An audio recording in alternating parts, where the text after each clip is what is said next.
soul had finally exhaled. After months of chaos, the gossip had died down. The tabloids had found new victims, and for the first time in years, Jun-suk could walk through the city without seeing mockery in every headline. He and Charity had built something new, a quiet, confident life surrounded by laughter and tiny footsteps. The twins had learned their first words, and every morning, their voices filled the penthouse like sunlight. But peace, as always, attracts envy. One Monday morning, Jun-suk stood before a boardroom full of his company's directors, all in sleek suits, all pretending loyalty. The meeting was supposed to be routine, but the air felt heavy. Ladies and gentlemen, Jun-suk began calmly. Our company's profits have grown by 42% this quarter, and our new foundation for families struggling with infertility has gained national support. Let's keep building with integrity. A slow clap broke the silence. It was Mr. Kong, one of the older board members, charming in public, venomous in private. Integrity? He said with a smirk. You speak of integrity, Mr. Cha. Yet rumors say your own wife controls company files without clearance. The room went still. What did you just say? Jun-suk asked, his voice sharp. Kong leaned back casually. A confidential business proposal was leaked to our rival firm last week. The source's email was traced back to your household login. Whispers filled the room like the hiss of snakes. Jun-suk's heart pounded. He had always trusted his home system. Only he and Charity had access. That's impossible, he said firmly. My wife doesn't involve herself in company matters. Kong smiled, eyes glinting. Perhaps she wanted to help you unintentionally. Love makes people careless. By the time Jun-suk reached home, the rumor had already reached the internet. Nurse-turned-wife accused of corporate espionage. Charity's double life. Is she the real power behind Cha Group?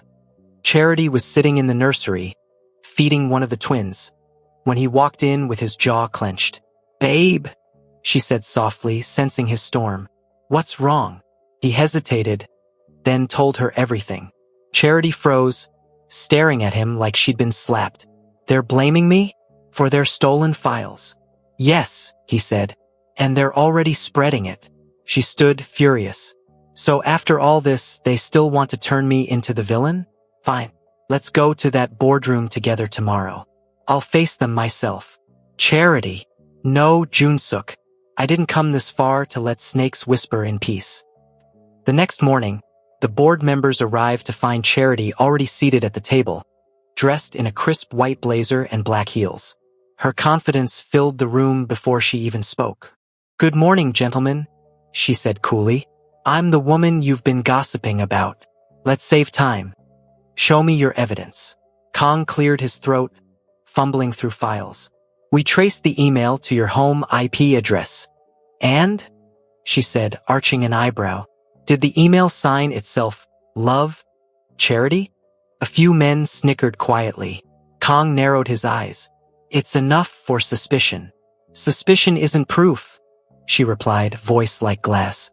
You all hated me from the day I walked into his life because I didn't fit your definition of power. But let me remind you, power isn't inherited. It's earned. The room fell silent. Jun-suk watched, pride swelling in his chest. His wife wasn't just defending herself. She was schooling them in courage. While you hide behind titles, she continued, I've been running a charity that changes real lives. Maybe that's why your conscience is allergic to my name. The chairman cleared his throat awkwardly. Enough. Unless there's evidence of malice, this case is closed. Kang's jaw tightened, humiliated. But inside, he was already planning his next move. That evening, as they drove home, Charity sighed deeply. Do you think they'll ever stop? Jun-suk glanced at her, smiling softly. No, and that's why we'll keep winning. She chuckled. You sound like a drama hero. He grinned. I learned from one. But the calm didn't last long. 2 weeks later, Jun-suk received an anonymous message. They're planning your fall. Someone's leaking inside your board. Attached was a photo. Kong shaking hands with a rival CEO in a private restaurant. Jun-suk stared at the image for a long time, then picked up his phone. Charity, he said. We're not waiting for them to strike first. That night, they worked side by side in his office. She handled digital traces while he went through financial records. The twins slept in a nearby crib, unaware that their parents were fighting a silent war for their future. Hours passed. Charity suddenly gasped.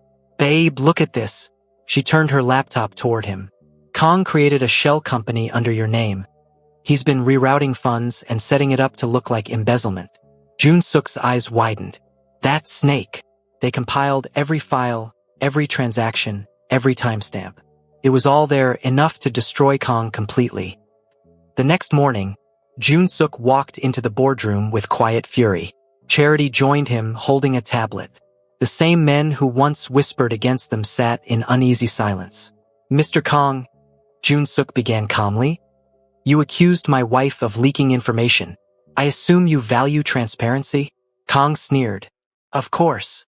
"Good," Jun-suk said. "Then you won't mind if we share what we found." Charity connected her tablet to the projector. Instantly, screenshots, bank records, and emails appeared on the big screen. Every transfer, every signature, all leading back to Kong. The room gasped. Kang's face drained of color. That's fabricated," he shouted. Jun-suk smiled coldly. "Interesting, because these are verified by our internal auditors, and the police are on their way." Right on cue, the doors opened. 2 officers stepped in. As they escorted Kong out, he spat bitterly. "You'll regret this, both of you." Charity smiled sweetly. "We already did, and it didn't kill us." Later that evening, the Cha penthouse glowed with soft lights. Charity was on the balcony, gazing at Seoul's skyline as fireworks from a nearby festival bloomed in the sky. Jun-suk came up behind her, wrapping his arms around her waist. "Do you ever miss your quiet life?" She leaned back against him. "Sometimes. But then I look at you and realize, I traded sleep for purpose." He chuckled. "You're dangerous when you sound poetic." She turned, smiling. "And you love it." He kissed her softly, then whispered, "You turned my curse into a miracle, Charity." She smiled faintly. "And you turned my struggle into home." That night, as the twins slept peacefully, Seoul glittered below. A city that had once laughed at them now whispered their names with admiration. The rain had fallen all night over Seoul, painting the city in silver reflections. Inside the penthouse, warmth glowed from every corner. Faint lullabies mixed with the sound of tiny giggles. Charity sat on the floor, cross-legged in soft pajamas, surrounded by toys. Her curls were loose, framing her glowing face as she played peekaboo with Min-ho and Ji-ho, the 2 perfect little miracles that had rewritten her life. Min-ho, the bold one, always giggled louder. Ji-ho, the calmer twin, watched his brother like he was learning the secret code of chaos. "Look at you two," Charity cooed, pretending to scold them. "Your daddy's already tired of your 3 a.m. concerts." Behind her, Jun-suk appeared, half awake in his robe, holding 2 baby bottles and a tired smile. His once-cold billionaire aura had melted into something tender, something real. "You said 3 a.m.? Try 2, 3, and 4. He murmured, handing her 1 bottle and sitting beside her. "They have better stamina than my entire company's staff." Charity burst out laughing. "You see? I told you they'd inherit my energy, not your silence." He looked at her laughter, her warmth, the glow in her eyes, and his heart squeezed. For decades, he had been Seoul's loneliest billionaire, hiding behind glass walls. But now, her voice, their son's laughter, this was the sound of home. Ji-ho babbled. Spilling milk on his bib, Jun-suk laughed softly and wiped it with care. "Even messy. They look like angels," he whispered. Charity smiled proudly. "Of course, they're mine. But they've got your eyes and that stubborn pout." He chuckled. "The same pout you say you hate?" "Exactly," she teased, bumping his shoulder playfully. They sat there a while, the mighty Jun-suk, the woman who defied Seoul's judgment, and the 2 little souls who silenced the world's laughter. By evening, the rain stopped. Charity stood by the window, watching the skyline shimmer.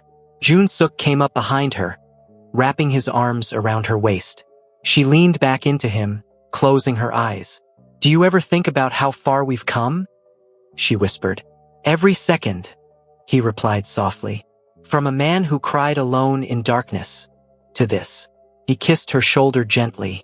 Charity, you didn't just give me children. You gave me life again. She turned, cupping his face. And you gave me a reason to stay. Their lips met, slow, deep, filled with everything words couldn't carry. Just then, a loud wail cut through the room. They froze, then burst out laughing. The twins, Charity sighed. They really hate romantic timing. Maybe they're jealous, Jun-suk teased. They want more attention. Charity walked toward the nursery, laughing. Fine, you get Ji-ho. I'll handle Min-ho before he starts a protest. Inside the nursery, soft night lights glowed over the twins' cribs. The boys kicked and whimpered. Charity hummed a gentle African lullaby, her mother's favorite, while Jun-suk patted Ji-ho's back. Slowly, the twins drifted off to sleep. When Charity looked up, she caught Jun-suk's gaze. He was smiling. A smile so raw it made her heart ache. You know, he whispered. Sometimes I wonder how I deserved this. She smiled faintly.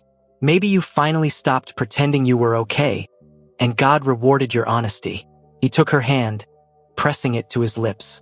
You're my miracle, Charity. And they, she said, glancing at the twins, are our proof. Later that night, they sat on the rooftop, their favorite escape. The city glittered beneath them like spilled stars. Jun-suk wrapped a blanket around Charity, and she leaned her head on his shoulder. Promise me, she whispered. No matter what happens, we'll protect this peace. I promise, he said. Even if the world laughs again, this time, I'll laugh back. She smiled, teasing. And I'll fight back. He laughed softly, kissing her forehead. My bold black queen. Below them, soul-buzzed cars, lights, life. But up here, it was just them. Two lovers, two babies, one unshakable love story. And for the first time, Jun-suk didn't feel like the billionaire who lost his pride. He felt like the man who found his heaven. Morning broke softly over the skyline of Seoul, its golden light brushing across the penthouse like the first note of a love song. The city outside roared with life, but inside the Cha residence, a different kind of melody ruled. The laughter of two toddlers who had inherited every ounce of mischief from their parents. Charity was in the kitchen, wearing a loose t-shirt and fuzzy slippers, trying to prepare breakfast. The twins, now 2 years old, had turned the living room into a playground of toy cars, crayons, and giggles. Ji-ho, don't feed the pancake to the dog, she shouted, but her voice came out between laughter.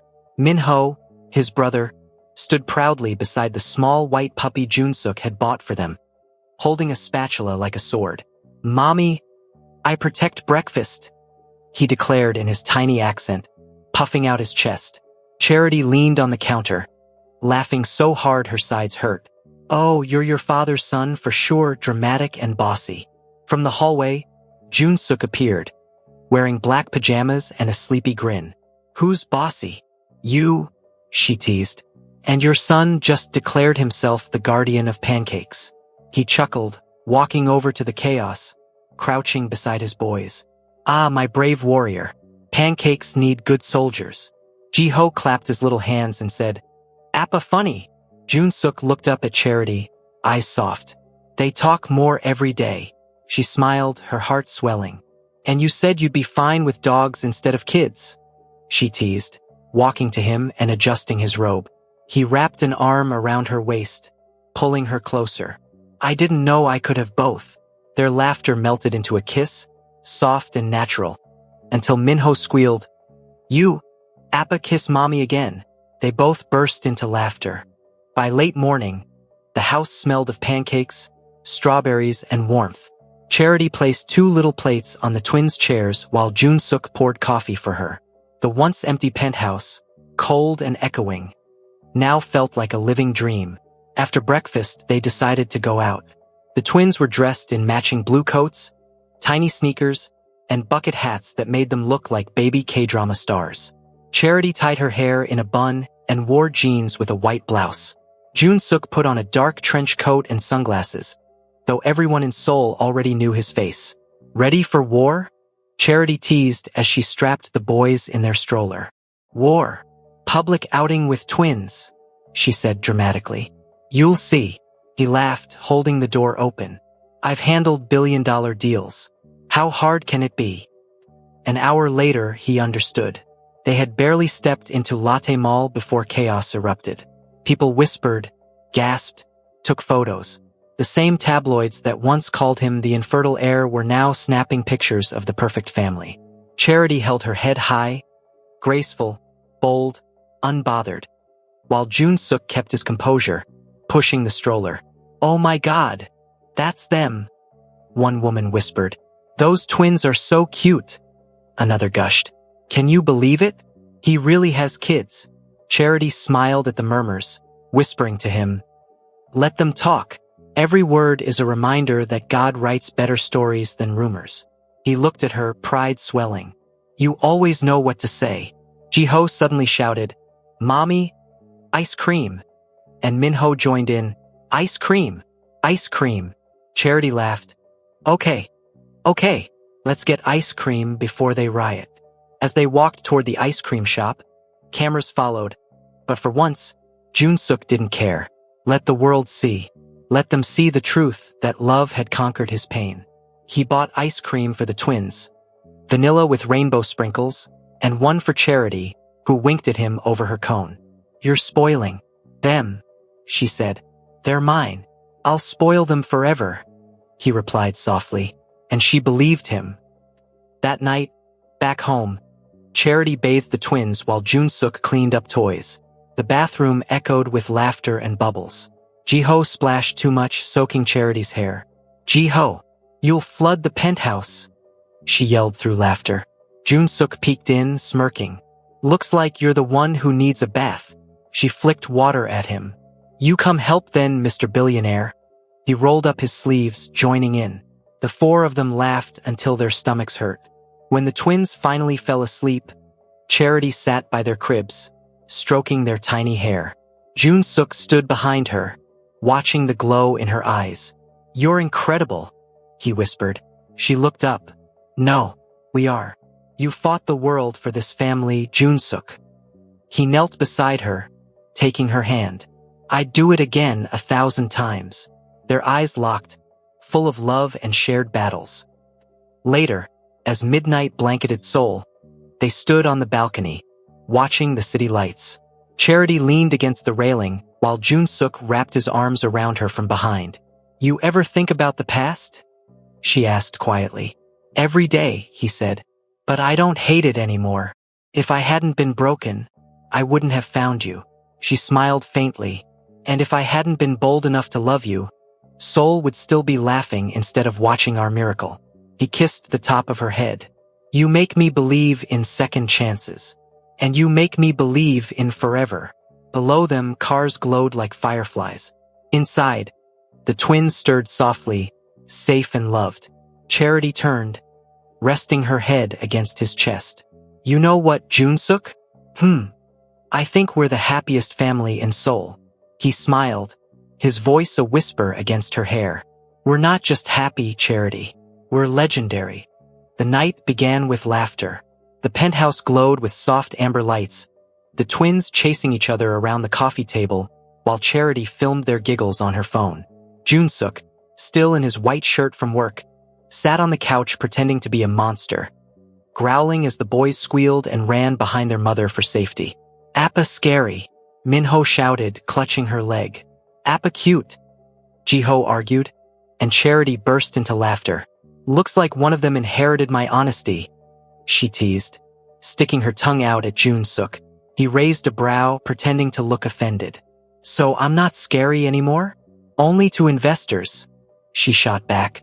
The warmth, the teasing, the sound of little feet. Everything felt perfect, until it didn't. Around midnight, the house was quiet. Charity tucked the twins in, kissing their foreheads. But just as she was about to leave the room, Ji-ho whimpered in his sleep. She turned back, brushing his cheek. He was burning hot. Her heart dropped. Jun-suk, she called, her voice trembling. He rushed in instantly. What's wrong? She pressed her hand to Ji-ho's forehead. He's burning up.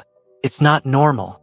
Panic flickered in his eyes, the kind of fear that no amount of wealth could silence. I'll call the doctor, he said quickly, already reaching for his phone. Charity lifted Ji-ho into her arms, rocking him gently as he cried weakly. It's okay, baby. Mommy's here. Her voice cracked with every word. The private doctor arrived within minutes, and the penthouse transformed from peaceful home to emergency ward. Thermometers, oxygen checks, medical bags on the floor. Jun-suk stood beside Charity, holding her hand so tight his knuckles turned white. It's a high fever, the doctor said, adjusting Ji-ho's foredrip. We'll need to monitor him closely through the night. He might have an infection. An infection. That word echoed in Charity's mind like a curse. Hours passed. Charity refused to sleep. She sat by Ji-ho's bed, whispering prayers between tears. Jun-suk stayed behind her, rubbing her shoulders, watching the woman who had given him everything fight to stay strong. At one point, Min-ho stirred from his crib, reaching out his little hand. Mommy sad, he mumbled. Charity forced a smile, walking to him. No, baby. Mommy's just tired. But as soon as she turned away, tears streamed down her cheeks. Jun-suk stood there, helpless. All his money, all his power, useless against the sight of his tiny son lying weak and still. He clenched his fists. If I could trade places with him, I would, he whispered. Charity turned, her eyes red but fierce. Don't you dare lose hope now. You're his father. He needs to see you strong. Her voice trembled, but her fire didn't fade. That was the woman he fell in love with. The bold, fearless nurse who had faced Seoul's mockery and never bowed. He sat beside her, taking Ji-ho's tiny hand between his. You're strong like mommy, he murmured. So fight, my son. Appa's here. By dawn, the fever broke. Charity had fallen asleep against the headboard, Ji-ho still in her arms. The sunlight touched her face gently, like the world itself was apologizing for the fear it caused. Jun-suk stood at the foot of the bed, tears in his eyes as he watched his family breathe peacefully again. He bent down and kissed Ji-ho's forehead. Thank you, he whispered, his voice cracking. Thank you for coming back to us. Charity stirred, opening her eyes slowly. Is he okay? Jun-suk smiled, brushing her hair back. He's better. The fever's gone. She sat up quickly, pressing her lips to Ji-ho's cheek. Oh, thank God. Then, without thinking, she turned and hugged Jun-suk tightly. For a long moment, neither spoke. They just held each other, surrounded by the soft beeping of the medical monitor and the quiet rhythm of their children's breaths. Later that morning, when the doctor confirmed Ji-ho was stable, Charity finally allowed herself to smile again. Min-ho climbed onto her lap, hugging his brother. You see, she said softly, your brother's a fighter, just like your daddy. Jun-suk knelt beside them, his hand on her knee. And like their mother, he added. The twins, sensing the calm, clapped their tiny hands and shouted, Appa, Mommy, hug. She laughed. Oh, you two are little love coaches already. Jun-suk grinned and pulled them all in Charity, Ji-ho, Min-ho, into one big embrace. This, he said quietly, is what I prayed for when everyone said I couldn't have it. She looked at him, eyes full of tenderness. And now you do. You've got everything money can't buy. That evening, they went up to the rooftop again, their safe place above the world. The city sparkled below like a sea of stars. Charity leaned against the railing, the twins asleep inside, their monitors glowing softly through the window. Jun-suk stood behind her, wrapping his arms around her waist. You didn't break, he whispered. Even when I did. She smiled faintly. Mothers don't get to break. We fight with love as our weapon. He kissed her neck gently. You're my strength, Charity. The world mocked me, but you made me believe I was whole. She turned, placing her palm over his heart. And you gave me something no man ever could, peace. The wind brushed through her curls as they stood in silence, the city humming below. Jun-suk looked at her, eyes glistening. I used to think I was cursed, but now I realize I was just waiting for you. Charity smiled through tears. And I was waiting for a man brave enough to love loudly. He kissed her softly, their silhouettes framed by the Seoul skyline. Inside, their sons slept soundly. Proof that miracles do exist, that love can heal what science once declared impossible. And that night, as rain began to fall again, Charity whispered a silent prayer. Not for wealth, not for fame, but for more mornings like this, where love was louder than fear. Spring painted Seoul in gold and pink. Cherry blossoms drifted like confetti across the Han River, and the wind carried the laughter of families and lovers. Up in the hills, the Cha penthouse was brighter than ever. Fresh flowers on the table, the smell of pancakes and baby lotion in the air, and two little boys chasing each other through hallways filled with light. Charity sat on the sofa, hair in soft curls, sketching designs for a small clinic she wanted to open for children. Ji-ho was on her lap trying to steal her pen, while Min-ho sat beside her pretending to read a newspaper upside down. Appa says no news before coffee, Min-ho said seriously, and Charity burst out laughing. From the kitchen came Jun-suk's voice, calm and rich. Your Appa also says breakfast before cartoons. The boys groaned in chorus. New! He stepped out carrying a tray, strawberry pancakes for the twins, coffee for Charity, and tea for himself. The sight was almost surreal. The man Seoul once mocked as the lonely billionaire now looked like the poster of a perfect father. He placed the tray down and kissed Charity's cheek. You've been up since dawn again. Designing my dream, she said. I want to open that clinic before the twins turn 3. He smiled. Then we'll make it happen. You gave me a family. Let me fund your dream. She looked up at him, eyes soft. You always say that. Because it's true. By noon, the family went for a picnic at Namsan Park. Reporters still followed them sometimes, but Seoul's fascination had changed. Where there was once gossip, there was now admiration. Strangers smiled when they saw them. Old women whispered blessings. Charity spread the mat under a blooming cherry tree. The twins chased butterflies while Jun-suk sat beside her, watching them with a calm that only love could teach. Do you ever miss the old quiet? She asked. He chuckled. That silence was loneliness, not peace. This noise? He gestured toward the laughing twins. This is music. A breeze scattered petals across their hair. Charity brushed one off his shoulder. You look younger, you know? He raised a brow. Flattery. Truth, she said. Love suits you. He laughed, pulling her closer. And you suit my whole world. They kissed softly, their laughter blending with the twins' squeals and the chatter of Seoul below the hill. That evening, they returned home tired but happy. The twins fell asleep early, clutching their tiny stuffed bears. Charity tucked them in, whispering, Dream of angels, my little kings.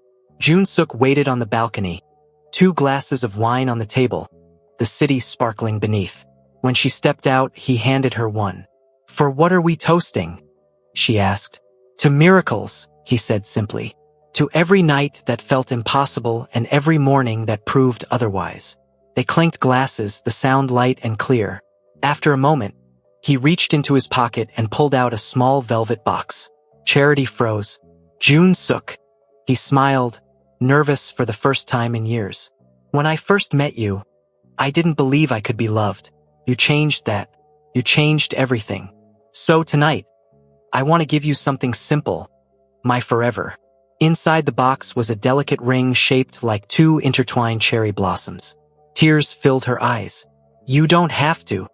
I want to, he said, sliding it onto her finger. Not as the billionaire the world sees, but as the man who owes you his soul. She covered her mouth, laughing and crying at once. You're still terrible at speeches. He grinned. Then marry me again and teach me better ones. She kissed him instead of answering. The city below blurred into lights and sound, the 2 of them framed against the Seoul skyline. 2 hearts that had beaten through storms and rumors to find peace. A year later, the clinic opened. Charity Heart's Pediatric Center stood at the heart of Seoul, its walls painted with murals of smiling children and cherry blossoms. At the ribbon cutting, cameras flashed, but the couple barely noticed. Their sons were running around with balloons, and all that mattered was joy. During the ceremony, Jun-suk whispered to her, "Do you realize what you've done? You healed the city, Charity. You turned pain into purpose." She looked up at him. "No, we did." He kissed her forehead as applause filled the air. That night, back at the penthouse, they watched fireworks from their rooftop. The twins clapped and screamed with excitement. "Mommy! Colors!" "Yes, baby," she said, holding them close. "Beautiful colors for a beautiful life."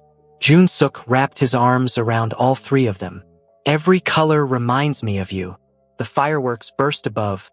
Red, blue, gold, painting their faces with light.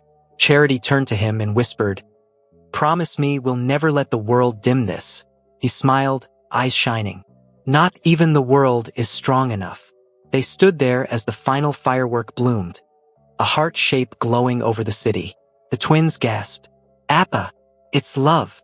Charity laughed, resting her head against his chest. "They're right." Jun-suk kissed her hair. "Forever, soul," he murmured, as if making a vow to the city that once broke him and to the woman who built him back up. Below them, life continued. Cars rushing, lights flickering, stories unfolding.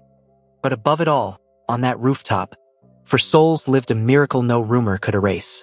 And when the night finally quieted, Charity whispered, half asleep against him, "You see, even after everything, love still wins." He smiled into her hair, holding her close. "It always does, my love.